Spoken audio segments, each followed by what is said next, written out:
Hey friends, it's Corey from Hey Let's Make Stuff. In today's video, we're going to be talking about different places to find cheap or even free sublimation files. Most people, when they get a sublimation printer, don't start out designing their own files. A lot of people never design their own files. So you might be wondering where online you can find files to either buy or download to be able to use in your sublimation projects. While this video is technically about sublimation, all of these files should also work for other printer crafts.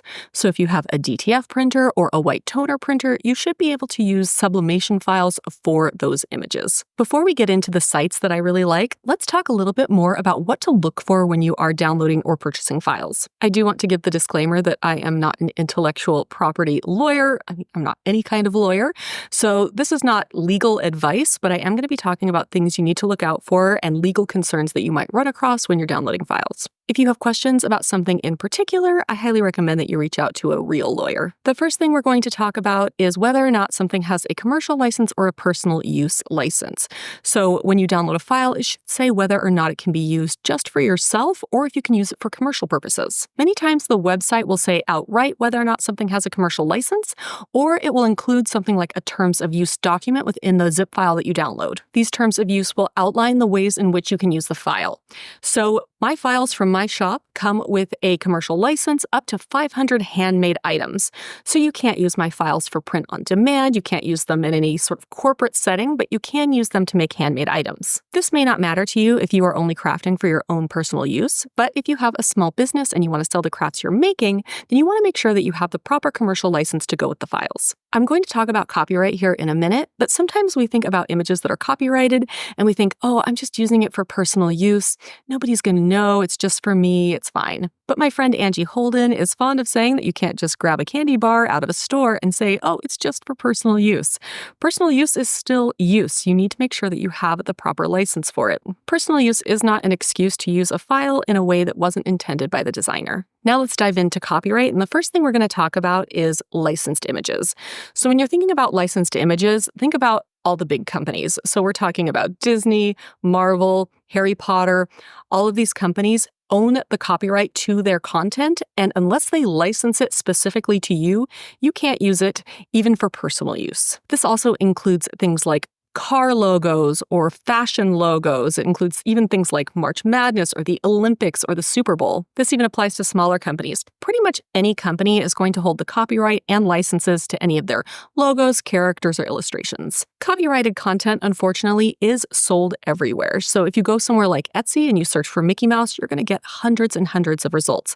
And I can guarantee you that pretty much all of them, if not all of them, are being sold illegally. It's so ubiquitous that you might think it's fine, nobody even cares. However, these big companies do go after people using their licenses.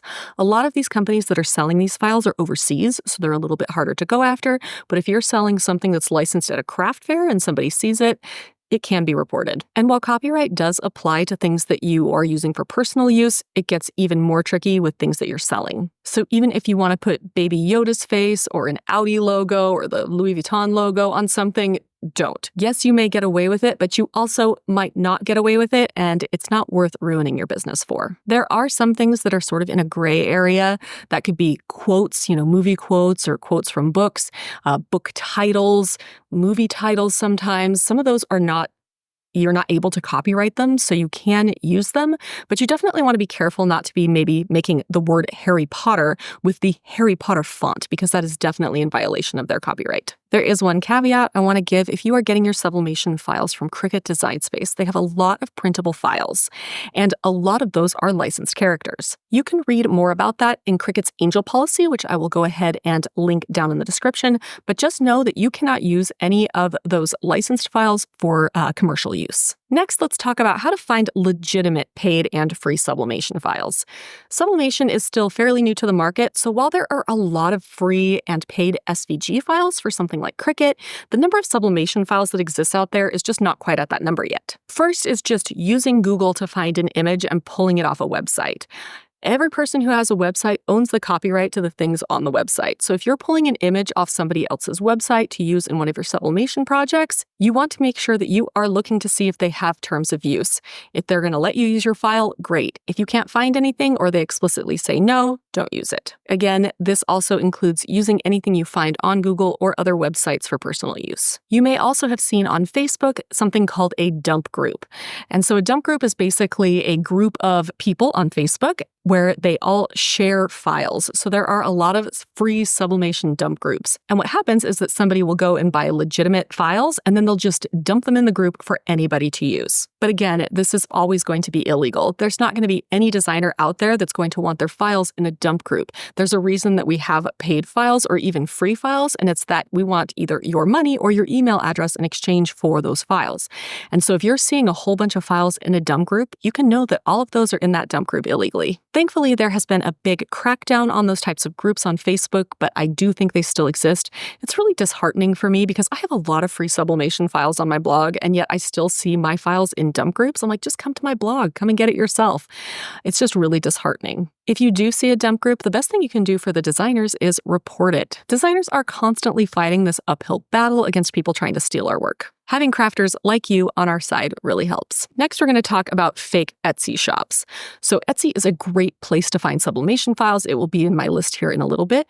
But with the growth of Sublimation, we see all of these sort of fake Etsy shops opening up. A lot of these buy files from their original owner, slap their own watermark on it, and then sell it for a fraction of the price, totally undercutting the original designer. So let me give you a few ways to spot a fake Etsy shop. The first is if the shop photos have a different watermark from the designer. The second is if the shop photos are heavily obscured with a watermark. A lot of times people will do this to obscure the original watermark. So if you see something that almost makes it barely readable, it probably has that big watermark over it to cover the original designer's watermark. If photos are weirdly cropped, often this means that maybe they have cropped off the watermark of the original designer. Another one is if the shop says it's in the US or Canada, but only accepts PayPal. US and Canadian shops are required to also accept Etsy payments. And so if you're looking at this going, I think this is in the US, but it only has PayPal, it's actually somewhere else. Again, if the shop is selling like Disney or Marvel files, it's not a legit shop. If a shop has a lot of 1-star ratings complaining about quality, or if it has no ratings, probably not a good shop. And then finally, if the shop is selling sort of something that is too good to be true, so you can get 5,000 files for 99 cents, it is too good to be true. Those files are often badly traced or badly copied, and they're not going to give you good results. All of this points to the fact that all of these are probably going to be terrible quality. The more you download and save and compress different files, especially Sublimation PNG files, the worse your quality is going to get. Save yourself the disappointment and buy from the original designer. All right, thank you for sticking with me through the legal portion of my video today. And now I'm going to get to some of my favorite sites where you can get both free and paid Sublimation files that also work for your DTF printer or your white toner printer. The first, of course, is my shop. So I have a shop at store.heyletsmakestuff.com, and I have a whole section for Sublimation files. If you go to my blog, which is just heyletsmakestuff.com, and search for Sublimation, I also have quite a few free Sublimation files that you can download within certain blog posts. My next favorite is probably Creative Fabrica. Creative Fabrica has a bajillion designs, and you can get on their membership for super cheap. So I'm talking maybe $4.99 a month, sometimes $9.99 a month, and you get access to basically everything in their entire shop to download as much as you want. But do be careful in Creative Fabrica just because they have a lot of files being designed by people overseas who maybe don't speak English. So sometimes I will find some very hilarious combinations of words or weird AI-generated stuff.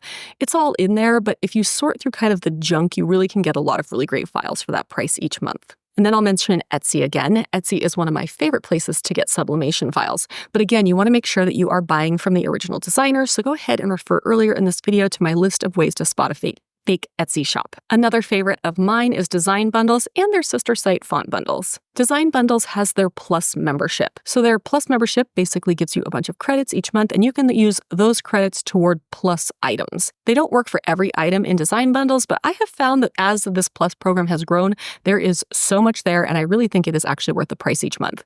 I have both a membership to the Plus program for Design Bundles as well as Creative Fabrica, and I use both. Another option that also has a membership is a site called Marketplace. It's another place that you can try. A lot of these sites have the same things across the the sites because the designers want to be in more than one place. Cricut is another great place. They also have a membership that you can join and get access to everything in their shop. Then there are our two cutting machine programs. So I mentioned Cricut Design Space before, also Silhouette Studio. Both of these programs have files that you can download. Depending on how you pay for these different programs, you may get some of those files for free with your membership, or you may be able to buy them a la carte, which is kind of nice if you don't need to buy a bunch of them. And then finally, another site I really like and use a lot is Adobe Stock. The membership for this one is a little bit more expensive. I think I pay $30 a month and I only get 10 credits. So I'm paying $3 per image. So this might be out of some people's budget, but I do feel like they have a lot of things that all of these other sites don't. So if you're looking for something really specific, you can go to Adobe Stock and search for it before you ever need to join, just to see if it might be something that you're able to find there that you couldn't find somewhere else. All right, I hope you found this video on where to download and buy Sublimation, DTF, and white toner prints helpful. If you have any questions about other sites or any of the sites that I talked about in this video, please leave those down in the comments. And if you found this video helpful, I would appreciate a like. Follow my channel for more crafty content. I'll see you next time.